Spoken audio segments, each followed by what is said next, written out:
Blog Talk Radio.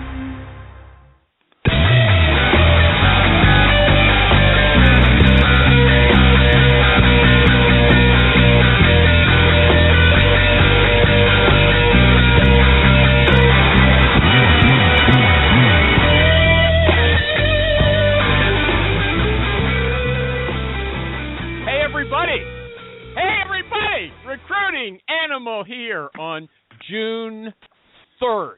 That's June 3, 2015. I don't believe that these years keep going on. That's what I was going to say. Anyway, I was reading an article this week called Most People Suck at Saying No. And the author, her name is Eva Glass-Rudd. I think that's her name. And I think the blog was Happy Talent Blog or happytalent.com, something like that. Anyway, she said, if you want to be happy, you have to be able to say no without apology and without excuses. Because if you don't say no, you're going to end up doing what you don't want to do. You're going to end up doing what you don't want to do. And if you give an excuse, you're just inviting them, that other person, to ask again when your excuse doesn't apply. For instance, if you say, I would do it, but I'm busy today, they're going to ask you about tomorrow. This Eva also points out that people use a lot of tricks to make it hard for you to say no. They might suck up to you to make you feel obligated, because if someone is friendly to you, you're expected to be friendly to them. And in this case, that means doing what they want. Or if you say no to giving them everything they want, they might say, well, can you at least give me part of what I want? You know, that makes them seem needy because they really need something. They're bugging you about it, but not too demanding. They appear to be reasonable, and you look unreasonable if you say no. Number 3 technique, they'll also use social proof against you. Social proof. They'll say, look, everybody else is doing it, which means it's the normal thing to do. And if you still refuse, then you're not normal. And you know, you don't want to look bad, because then people are going to hate you. They really will. People will hate you. But she says, so what? Let them hate me. The trade-off is worth it. Remember that. And to be a good recruiter, you have to be ready to say no to people all the time. It doesn't matter if they feel hurt, and it doesn't matter if they hate you. You know what? Hate can't hurt you. Remember that. And if you think it can, you're going to end up sending a lot of inappropriate people to your hiring managers for interviews. Now, I'm going to close by saying, or reminding you, there's one place in the recruitosphere where you're free to say no. In fact, you're free to express all your honest negativity, because we'll probably hate you no matter what you say. And Jerry, what show is that? The Recruiting Animal Show!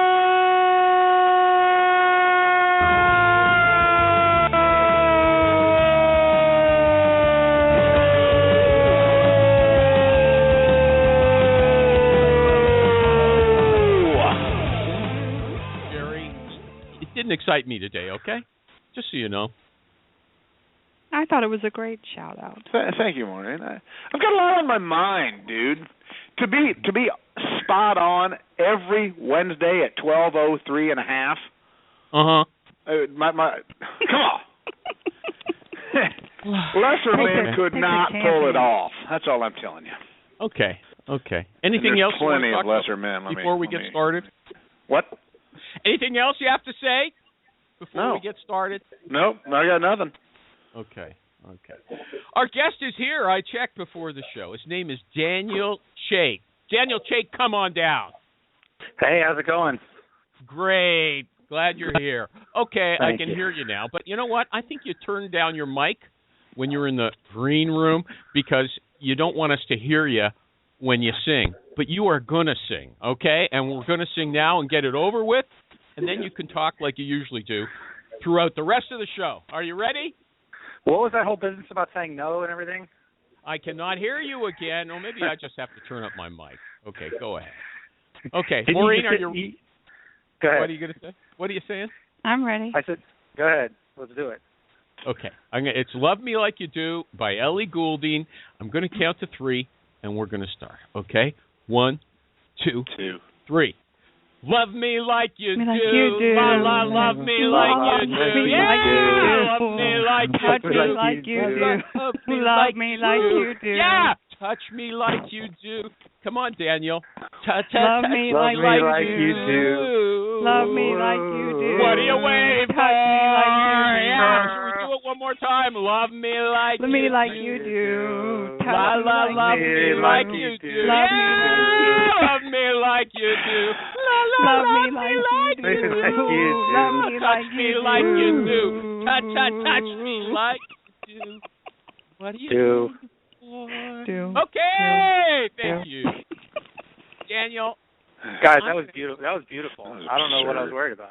You don't know how beautiful it was. Americans and Canadians have to learn to be willing to sing, even if they're not good singers, because singing is beautiful.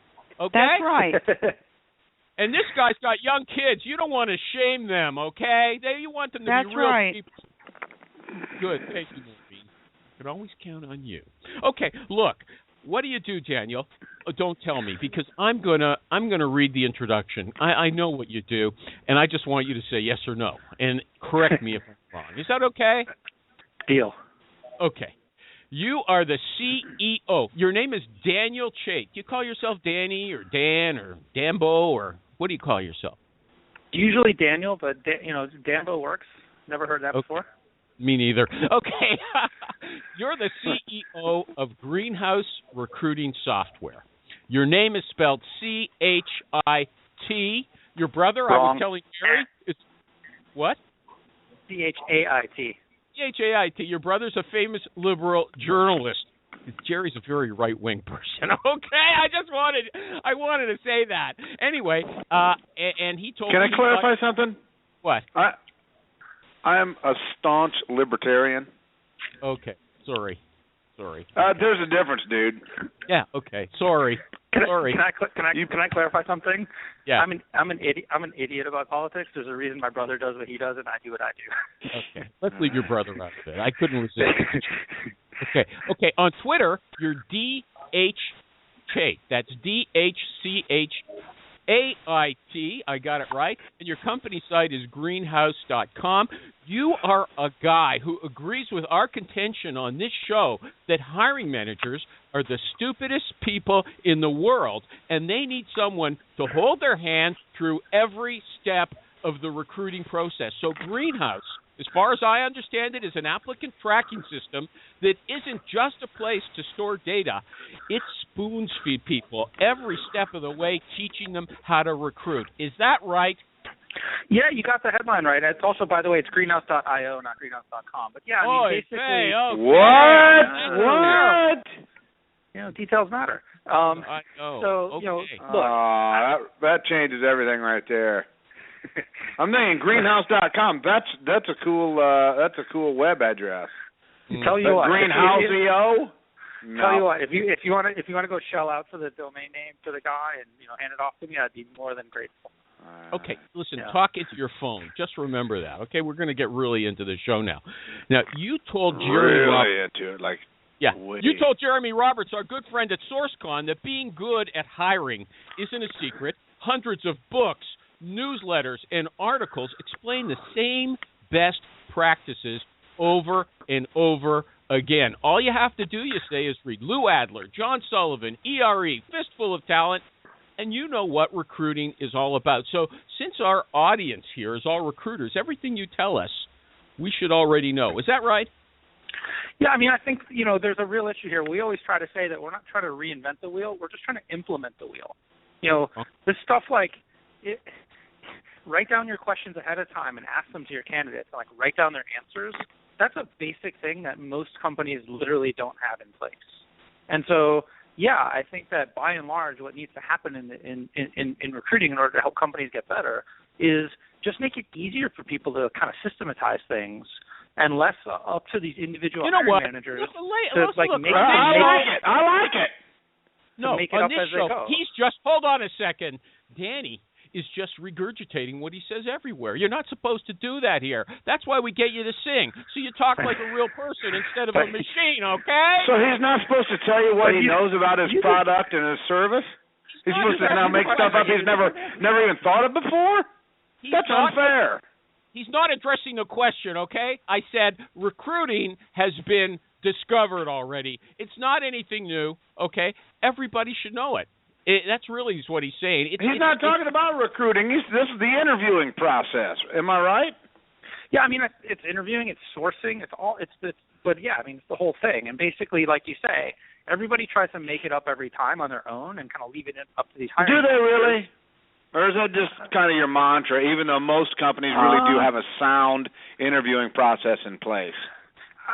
There are companies that do. I don't think it's most. I don't think it's even close to most. I think it's is your background in recruiting, Danny? Yeah, I ran recruiting and HR at my last company. My original background was actually in electrical engineering. So I graduated from Michigan with an engineering degree, and he's a programmer. Okay, he's a programmer who's run all the recruiting in a big global company. So all right. he knows a lot about it. He said he's interviewed hundreds of people. Okay, hundreds. Almost okay, but what about thousands, if you really think about it. What about this book you recommended? Who? The A Method for Hiring by Jeff Smart and Randy Street. If I read that book, do I know everything I have to know about recruiting? Yeah, I don't know. I mean, you could spend a lifetime and still learning, but yeah, I mean, it's a comprehensive system. It basically talks about the things that everybody talks about. You should have a scorecard where you define ahead of time what you're looking for. You should have a plan in place for how you're going to source, and you should measure all that stuff. You should be focused on you know what? We'll get to that. Evidence. We'll get to that. Turn the machine off, okay? I'm going to get to your product. We've got a lot of time. I'm going to ask you. I'm talking about the book. Okay. That's the table of contents from the book. Okay, but isn't your product essentially you guys, you and John Strauss sat down, read a bunch of these books, and put it into a software so that there's like pop-up tips at every step of the way. But let's get to that later. I want to ask, we don't usually get a CEO here, a guy who's done a lot of hiring. We're all about recruiters. I want to ask you some other questions. Is that okay? I'll get to your stuff. I'll get to it. Here's our standard survey questions. How many people did you recruit on Twitter last year? Hey, everybody. I'm Lori Rudiman. What are you doing? Working? Nah. You're listening to a podcast about work, and that barely counts. So while you're at it, check out my show, Punk Rock HR, now on the Work Defined Network. We chat with smart people about work, power, politics, and money. Are we succeeding? Are we fixing work? Probably not. Work still sucks, but tune in for some fun, a little nonsense, and a fresh take on how to fix work once and for all. Did I personally or did my company? Your company. Not that many. You know what? It's a bad reflection on you when you're not on a good Slippery. phone. Are you on a cell phone? I am. That's not a good idea, okay? I say on the instructions, use a landline. Okay? It's 2015. We don't have landlines. No, you should, okay? Because cell phones are not good for business. I'm just telling you, okay? Now, look, how many people... Okay, so Twitter is not a big deal in sourcing. Would you say that? And I have to say, I want everybody to know, part of what these guys do, and I'll get into it later, they benchmark what all of their clients do. They're keeping all kinds of big data. They know all the secrets about what really works and what doesn't, because they track it in what their clients do.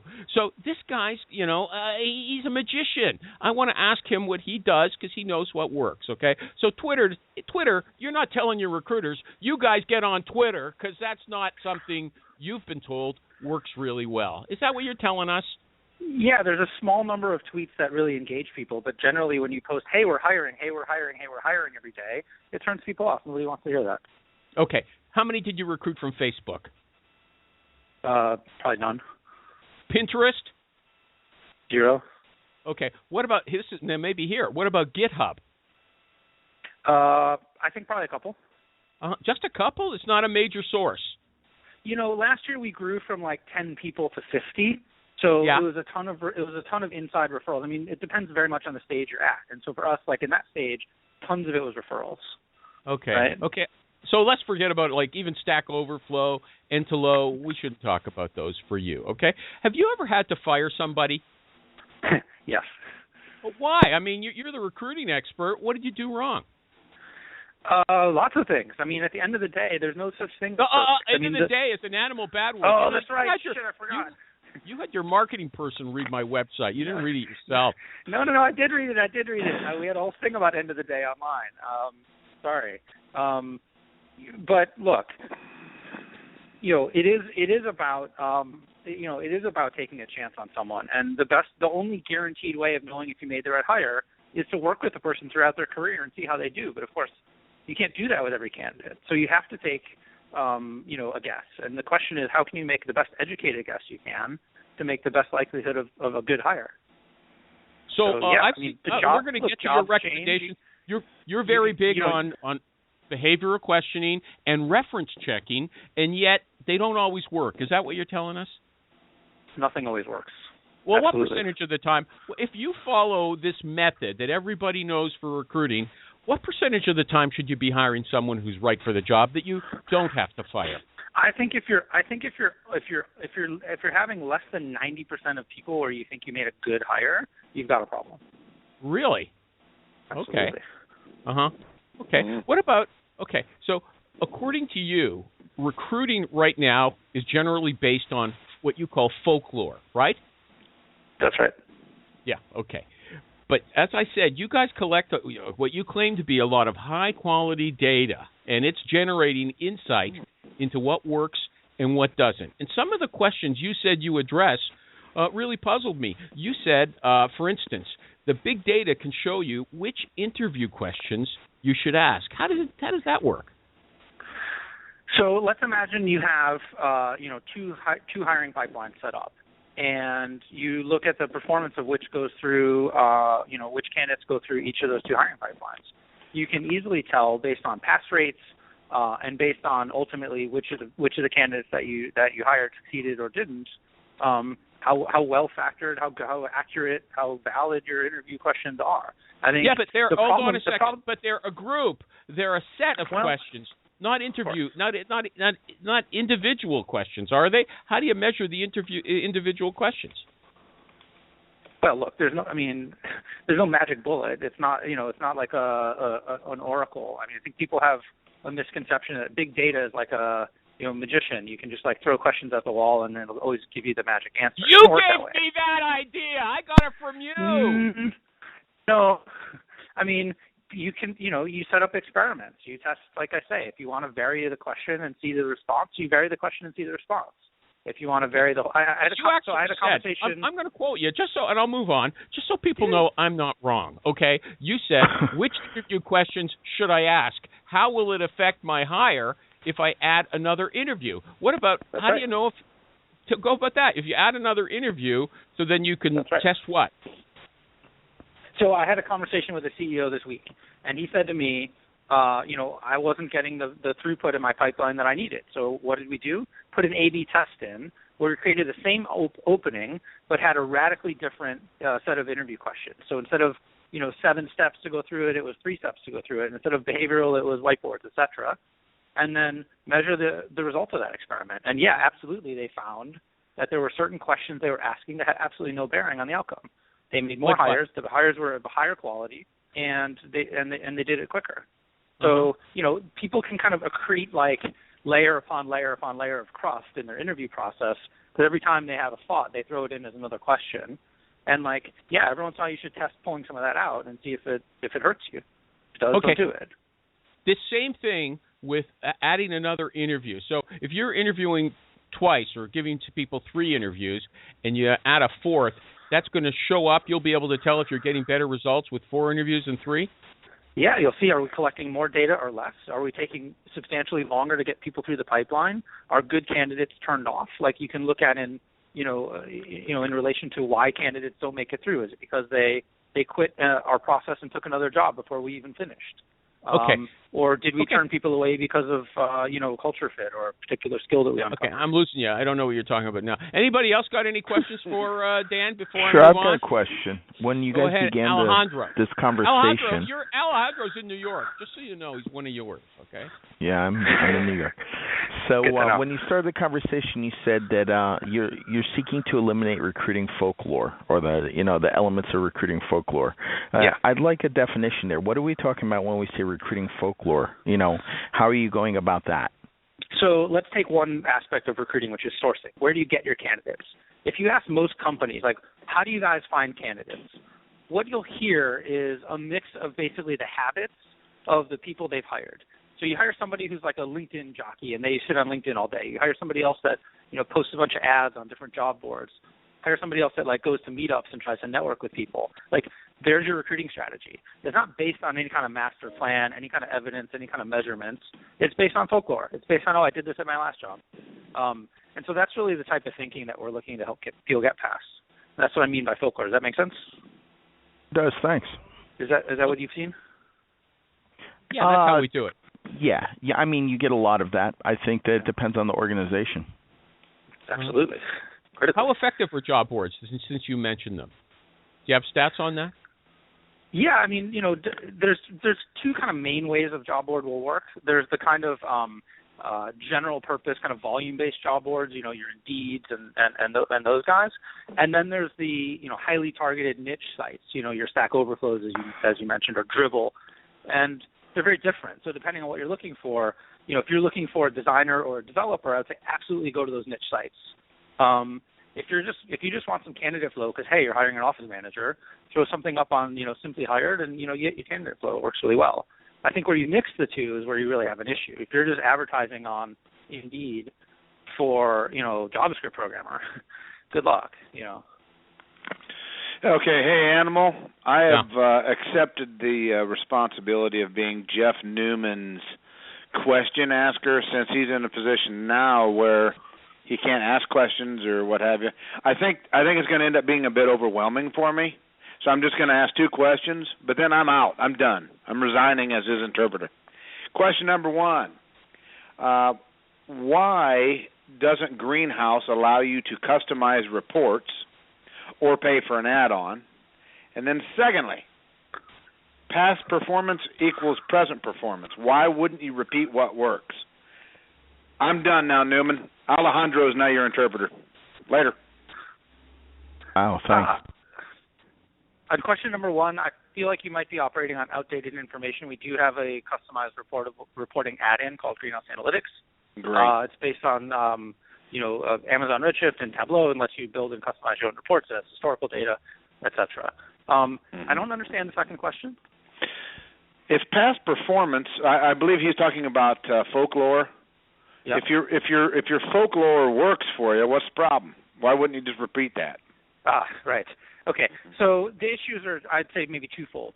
So number one, you may be wrong about what worked for you in the past. Ooh. So if you don't have accurate information or complete information, about your historical actions and their results, which most people don't, then you're kind of guessing that it worked, right? And also, you're bringing that into a new environment with new jobs, a new employer brand, a new labor situation.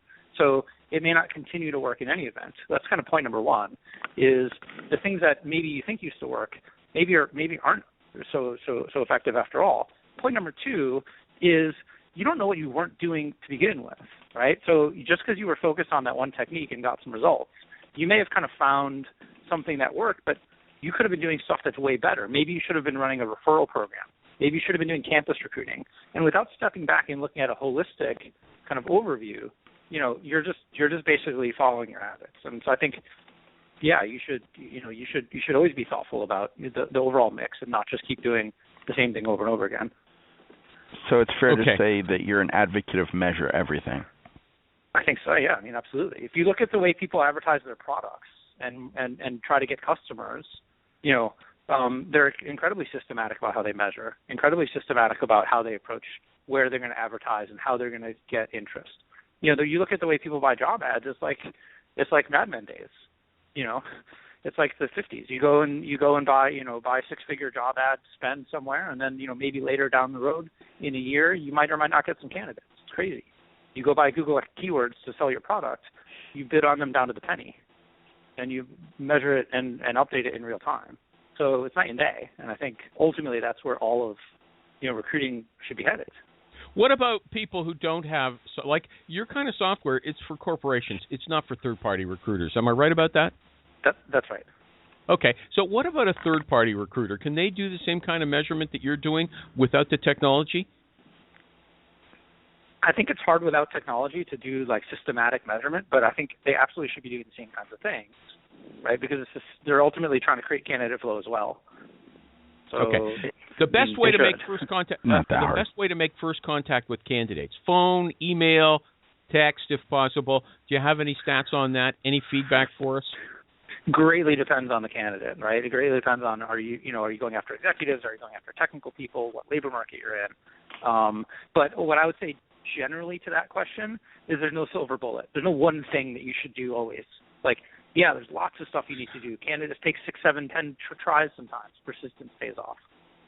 So you know what? When I ran my recruiting me up here. I listen to your videos and I like them. This guy's got a lot of good videos online. Okay, but he kind of said I can tell you exactly which interview questions to ask, and here he's on the show. No, I can't. I can't tell you what.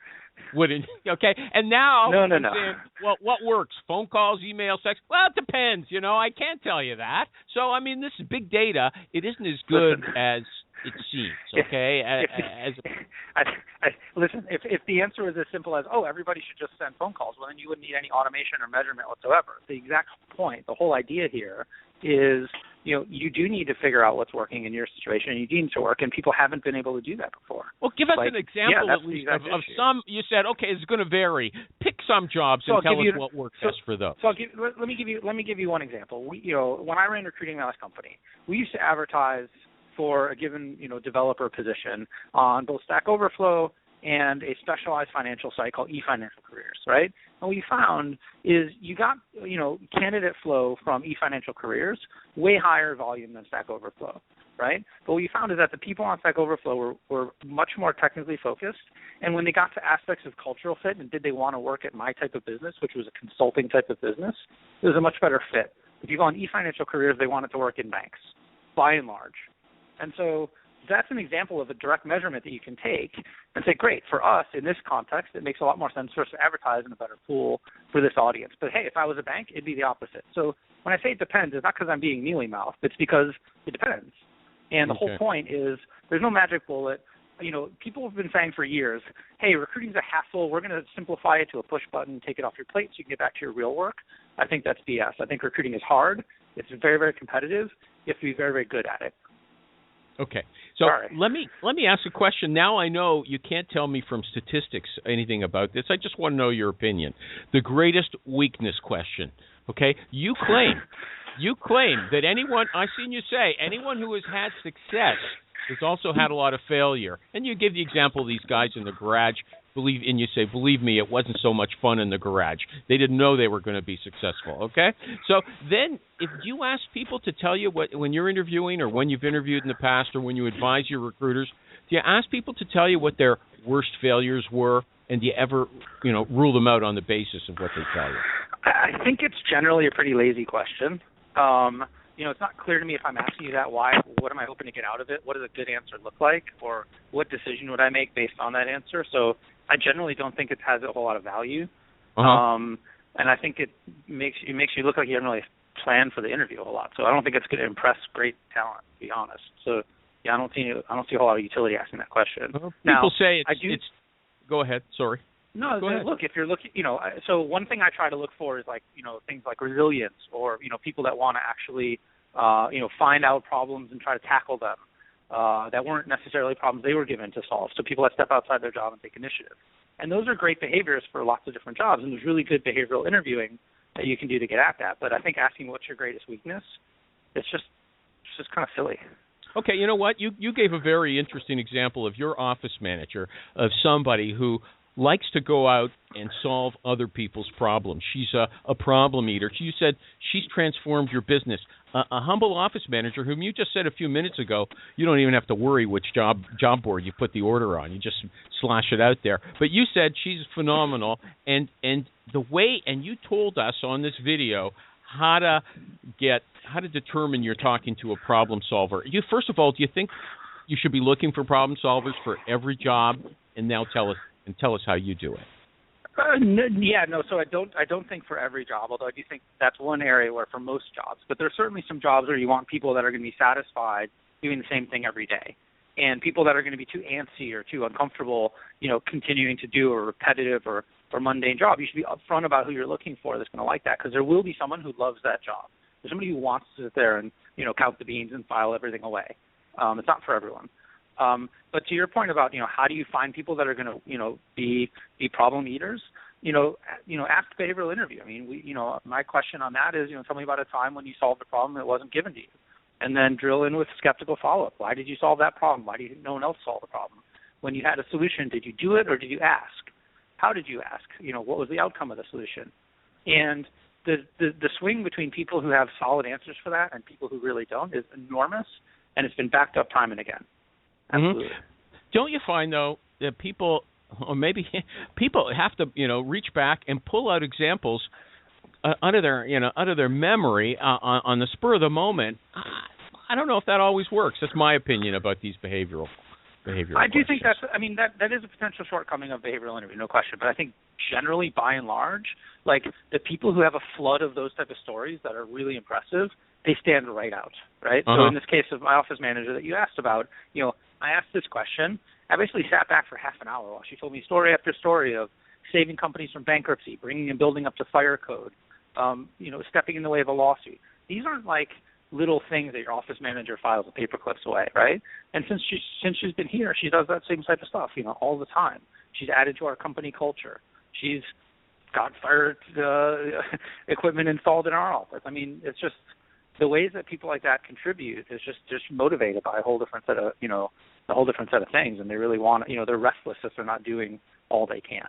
Okay, a few more of these, then we'll talk about your product because we're at the halfway point. Okay, can you if you're a recruiter who hires the same kind of people all the time or a number of times, should you be able to tell your client, based on the kind of data that your technology is gathering, how long the search is going to take, how many candidates are required, how many interviews are required?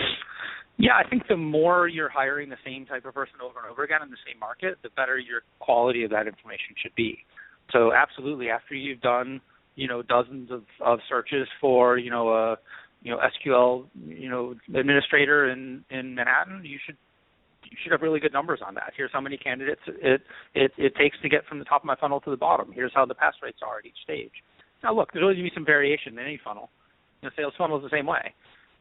But generally, you should be able to predict that with a reasonable degree of accuracy. See, because one thing, we'll get to it, but one thing in your planning stage that your software advises people to do, you say they're supposed to schedule how many interviews they're going to have with each candidate for a specific job.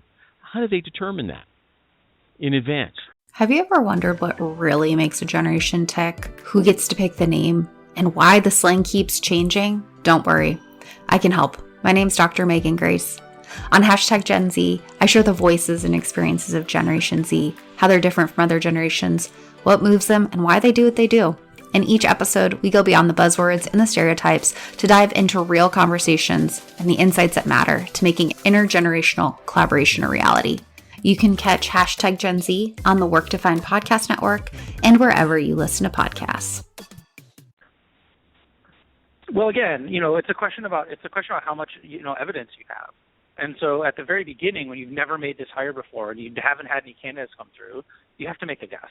And so typically companies will start with one of our templates or framework to start with and say, great, we're going to do a screening call, we're going to do a phone interview, we're going to send a take-home test, we're going to bring you face-to-face for 4 interviews, we're going to do a reference check and make an offer. Like, that's a very boilerplate, process. And there's standard things you look for at each of those steps: culture fit, different skills, the person's career objectives, what have you. You can start with something pretty basic like that and then improve over time as you get better data and measurement. So, there's no question that the first time you make a hire, of a new type, you've got limited experience and limited information to draw from. And there's no getting around that. And so I think ultimately, having a system that lets you optimize and measure is really the best way to improve that. And that's how it works. Okay. Anybody got a question before I start asking him about his own product? Anybody online got a question? Nobody? Okay. They always say don't let people talk. Well, I let people talk. Okay. Now your basic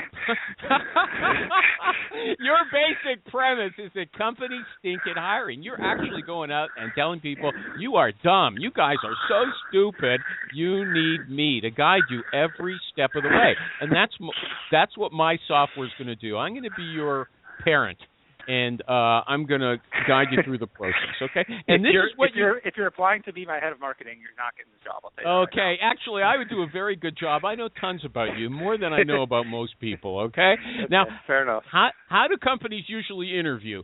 This is what you say. Most people simply grab someone off their desk who has a full-time job doing something else, who's busy, and at the last minute they say, go into this conference room or get on the phone and talk to a stranger and tell us if we should hire him. And they don't necessarily give the guy a resume. You don't have a job description. You don't know what the job criteria are. You just get thrown in there and you end up asking people about their hobbies. And then the person gets thrown from one ignoramus to another who asks the same stupid questions over and over again. I've never heard that story before, okay? I never heard that they were that bad. I mean, I believe it because they act like they're that stupid. It happens every single day of the week. How do you know? I've seen it. I mean, I've participated in interview processes at dozens of companies. I talked to hundreds of companies in my role here, at Greenhouse, talking to our prospects. More than anything, that story resonates with people. It's like, do you know? If you ask recruiters, do you know what questions your team is asking when they get in that room? No, they don't, by and large. It's not that everyone doesn't, because a lot of people do, but by and large, companies really haven't planned that out. They haven't given the tools to the people that make the most difference, the most impact, which is the interviewers themselves. Absolutely. Okay, so you're telling me as well that if you've got somebody, a good programmer in your company, you can't just throw that person in with another guy and he can come out after a half an hour and tell you, this is a good programmer, you should hire him. Because you've said that you want to be with amazing people, whatever chance. One software programmer can't talk to another for half an hour and tell you if this guy's amazing or not? Sometimes they can, but you mean, because they probably don't. There's nothing against programmers, but they're programmers. They're not trained at interviewing. I mean, there's been lots of research on the point of structured interviewing and the idea that there are certain interview techniques that work really well. So most people haven't been prepared for that, I think. And so if you put people in a room, they're just as likely to ask a question about an API that they were working on yesterday or a language feature that they happen to know about that makes them very clever, and really isn't very valid determinant of the person's quality at all. So that's one point. I think the other point is, even if they may have some capability to be predictive, to be good at it, let's face it, you're going to have candidates interview with multiple different people at your company. And if those people aren't coordinated, if I'm not sure that I'm asking question A and you're asking question B, then, you run the risk of everybody kind of stepping on each other's toes, asking the same questions over and over again, which as a candidate is a miserable experience. It's boring. And as a company, it doesn't really give you a good opportunity to assess the candidates, Okay, so what happens with your software is the person gets everybody's pre-scheduled to interview a candidate, and they get their calendar sends them a notice when the time is close, and also a package, an interview kit, telling them exactly what you're looking for and what questions to ask. Is that right? You got it. It's that simple. Yeah. It's like an automated attendant. It's like an admin assistant. Hey, why would you not do that? It just doesn't. I don't think there's anyone in the world arguing no, it's a bad idea to give your interviewers questions to ask. Have them write down the answers. But it's just not been done before. It's not been systematized before. That's really our thing. That's really what we kind of specialized at first. And you're selling like hotcakes. You're a phenomenon, right? This is killing the market. Am I right? I think we're doing pretty well. Yeah. Yeah. Okay. And so you've got a killer interview process. That's what I saw you call it. People don't like it when I quote themselves back to them, but I like doing it. Okay. I love it. First of all, you've seen and read more of what I've written and said in my life than anyone, than my parents. Okay. I'm Great. Very impressed.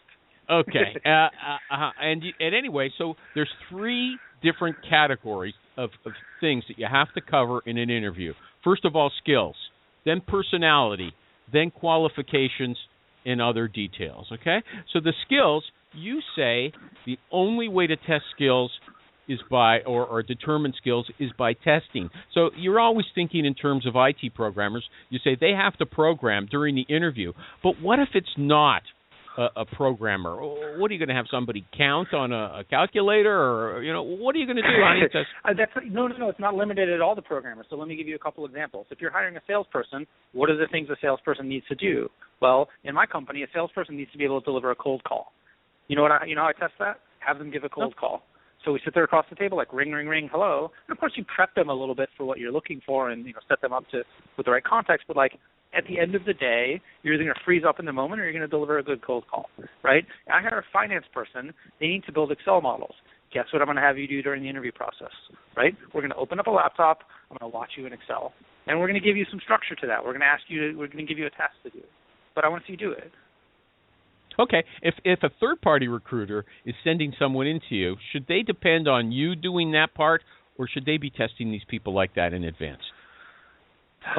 It comes down to the evidence that the company needs. If I have a recruiter that I trust, that I've worked with for a long time, and I have good faith and good evidence that they do that amount of assessment ahead of time, I can assume that it's been done.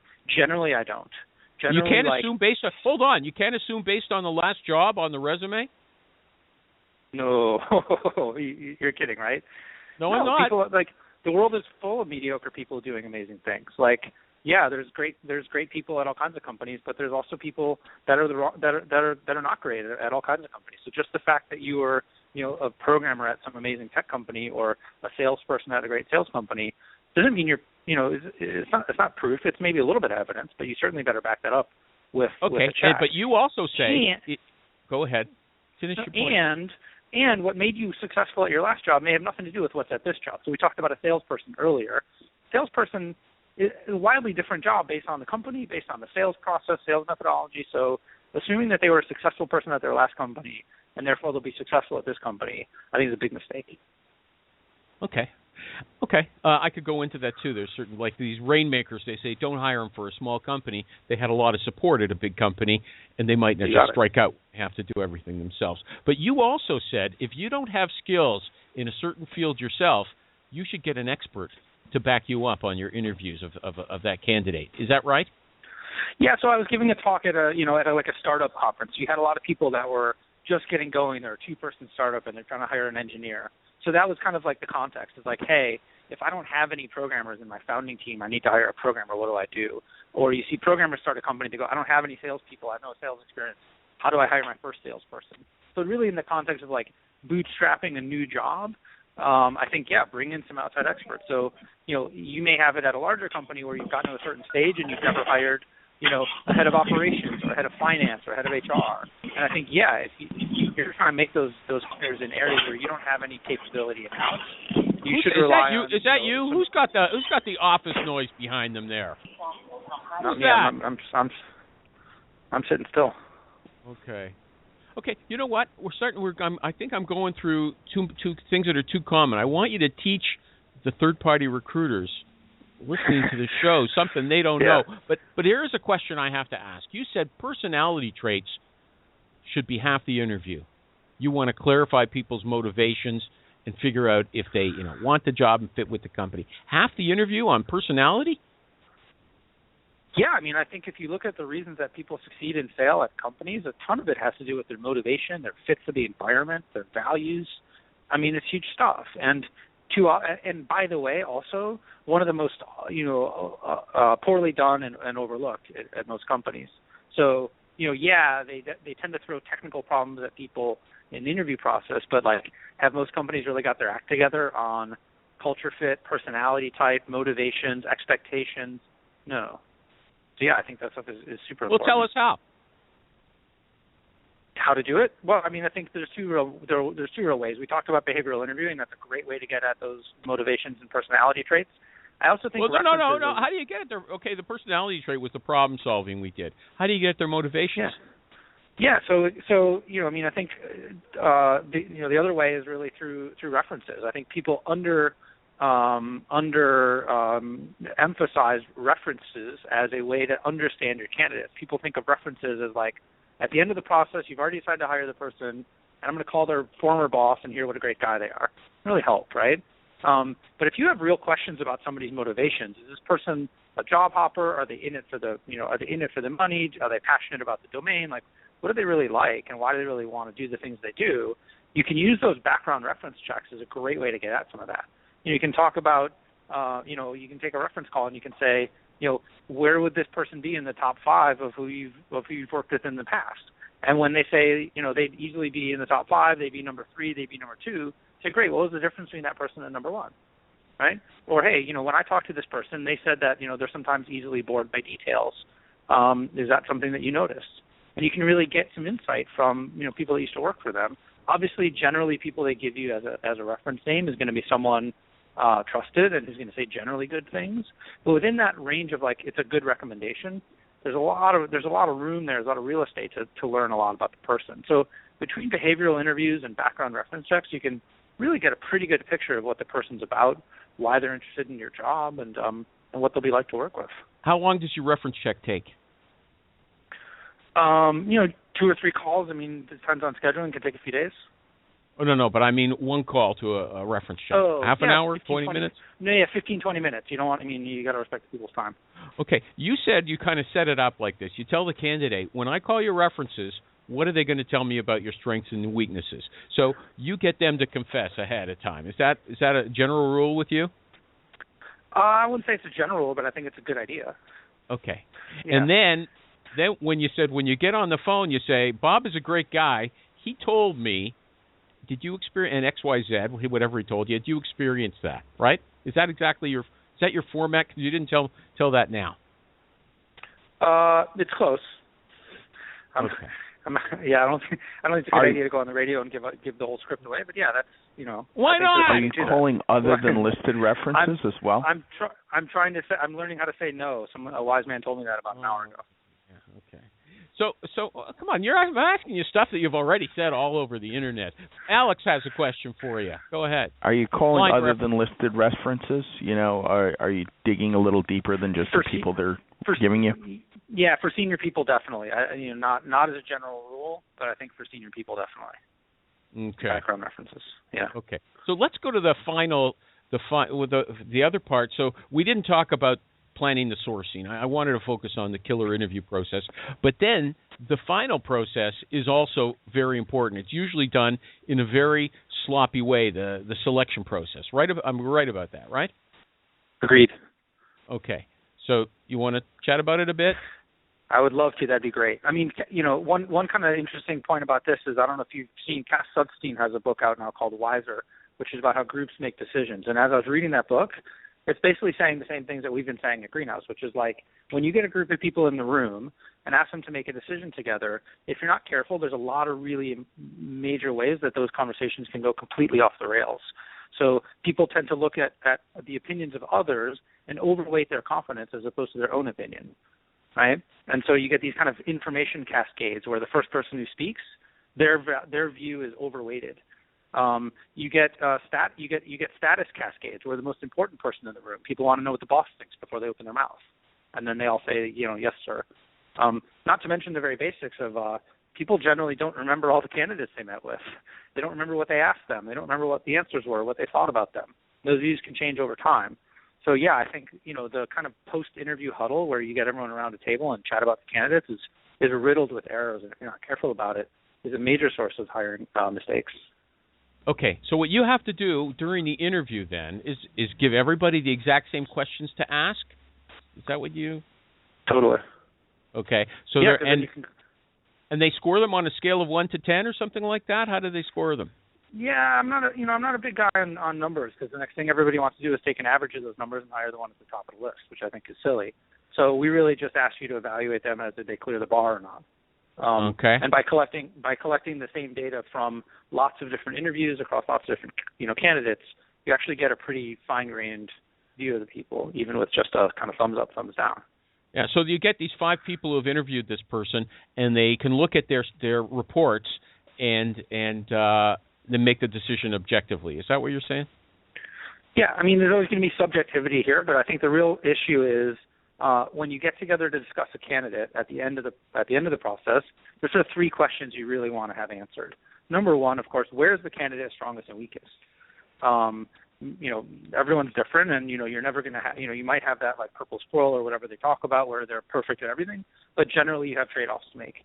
Number 2, what don't we have enough evidence about? So where have we said this is an important criteria for us to make the hire, but this candidate, for whatever reason, we don't have the data we want on them?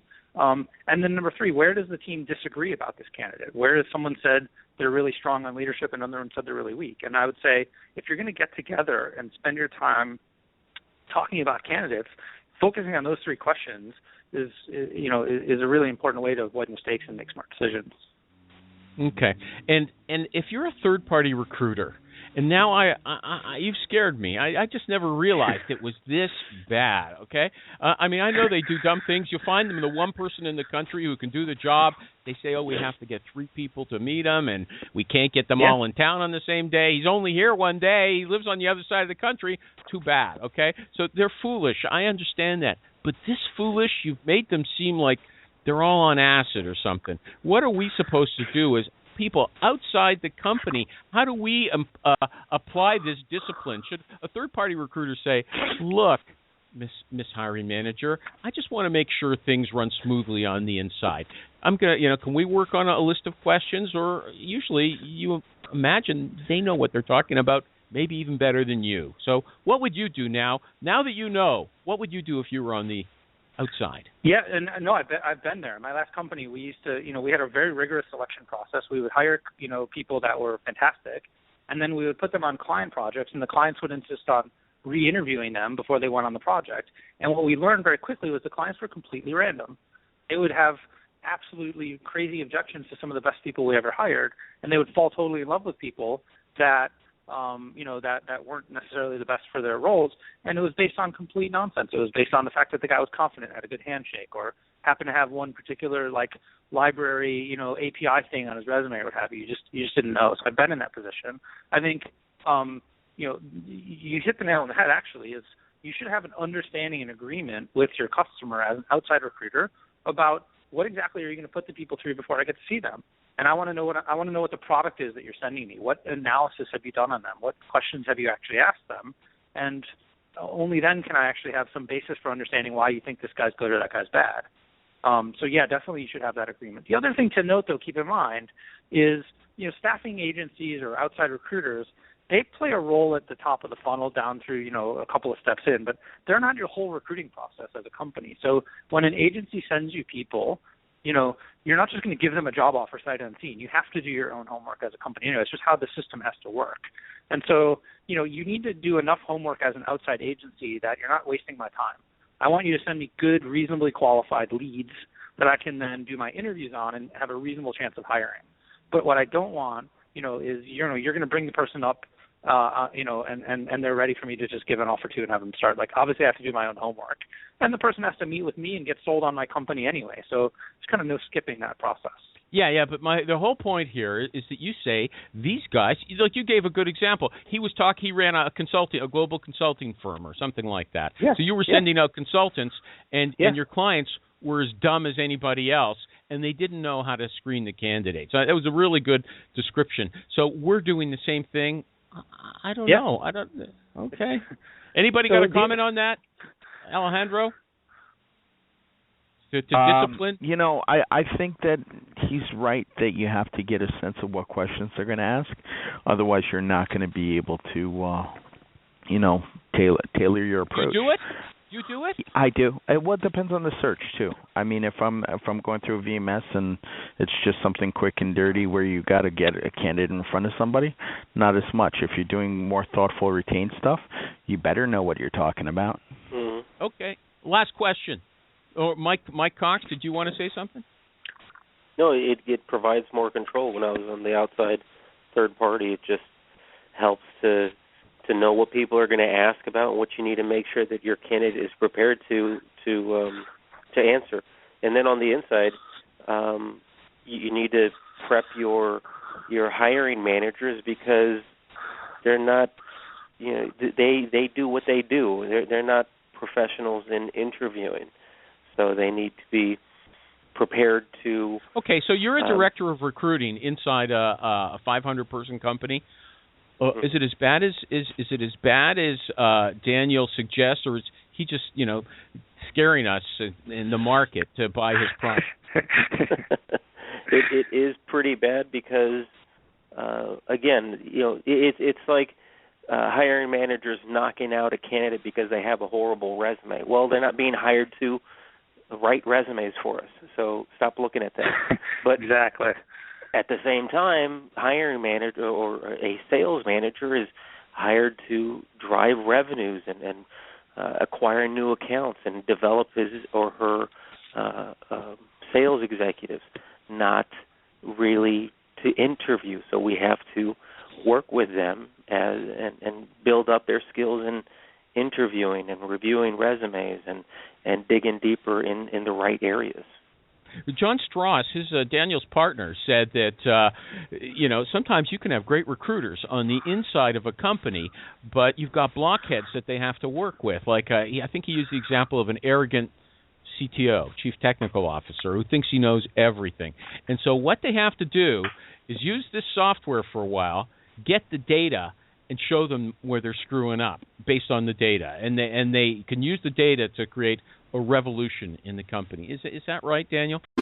Does work feel like a show lately? That's because it is. Everything's changing. Jobs, skills, tech, expectations, and somehow you're just supposed to keep up and stay positive and not forget to fill out your 47th engagement survey. I'm Rachel Bourne, host of The Shift Show, where we stop pretending work makes sense and we start figuring out how to thrive in the middle of this madness. No fluff, no buzzwords, just real talk about AI, leadership, burnout, and what the hell is actually happening at work. If you've ever thought, is it just me or did things just get weird? It's not you. It's all of us. Listen to The Shift Show wherever you find your podcast. Find me on LinkedIn, YouTube, or theshiftshow.net. Yeah, I mean, I think when so I've sat on both sides, right? I've been a hiring manager, I've been a recruiter. And there's a breakdown both ways. The number one way to kind of resolve that breakdown and get back on the same page is through data. So if I'm saying as a hiring manager, geez, Mr. Recruiter, I opened up this role, 6 weeks ago, and where the hell are my candidates? What's that based on? What's your benchmark? What expectation do you have for how many candidates you're going to get when and what's going to happen? And on the other side, as a recruiter, you sit there and you go like, hey, you said you were going to go through your LinkedIn profile and give me 5 recommendations of people I should reach out to. You never did. Hey, you were going to read through the interview, questions and help correct them, or you were going to work with me on a job ad, or you said you were going to go speak at a meetup and you didn't. So there's expectations on both sides, and those expectations tend to be hidden. And so if you can pull any kind of data benchmark plan together and communicate on that, then it becomes less about he said, she said, and more about how are we doing against the plan and what should we do better? I don't think I'll have time for my last question, but I have to add this.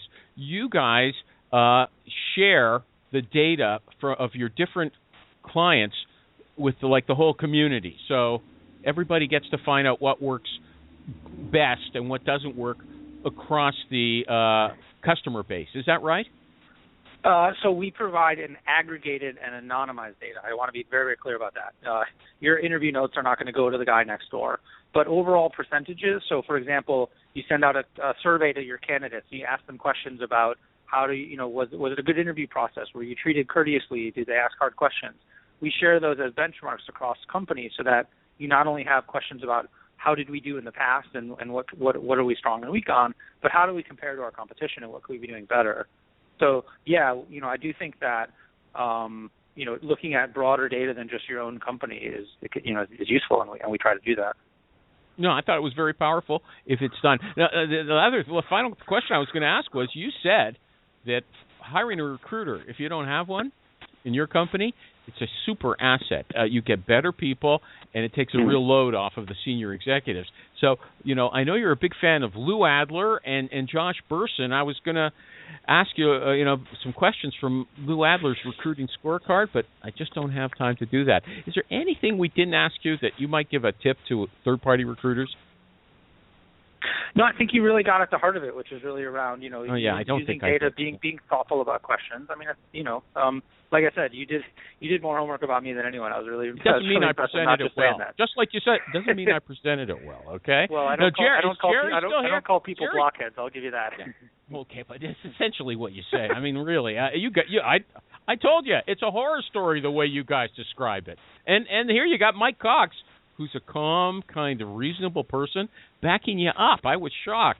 Now, Jerry hasn't said one word since the beginning. He usually does an after show. Jerry, are you still awake, or are you still here? I don't think so. No, he's gone. Yeah, does anybody else want to lead it? Anybody else want to lead an after show, or are we finished? We're finished. Don't worry about it, Alejandro. Daniel Chase, thank you!